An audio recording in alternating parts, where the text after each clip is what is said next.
आदरणीय मुख्यमंत्री देवेंद्र फडणवीस साहेबांनी मोतीबिंदू मुक्त महाराष्ट्र करण्याचे उद्दिष्ट ठेवलेलं आहे।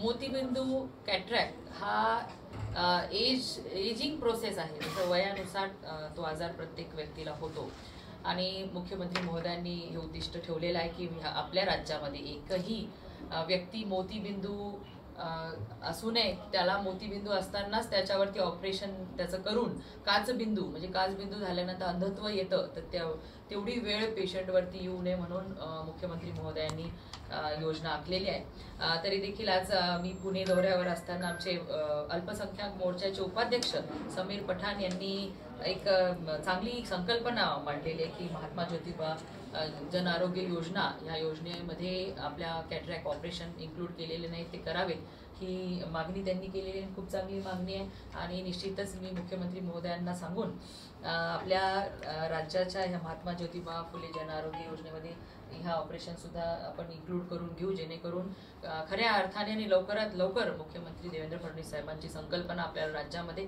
चांगल्या पद्धतीने राबवता येईल की ह्या राज्यामध्ये एकही मोतीबिंदू त्रस्त असा रुग्ण राहता कामा नये।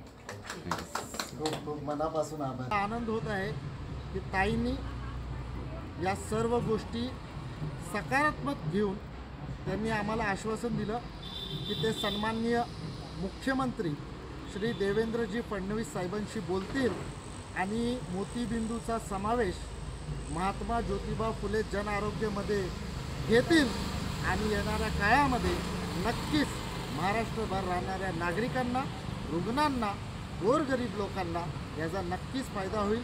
मी मनापासून ताईंचे आभार मानतो की त्यांनी एका सामान्य कार्यकर्त्याच्या मागणीला, एका सामान्य कार्यकर्त्याच्या निवेदनाला भरपूर प्रतिसाद दिला। त्याबद्दल ताई, मी पुणे शहर भाजपाच्या वतीने आपले मनापासून आभार मानतो। जय हिंद, जय महाराष्ट्र।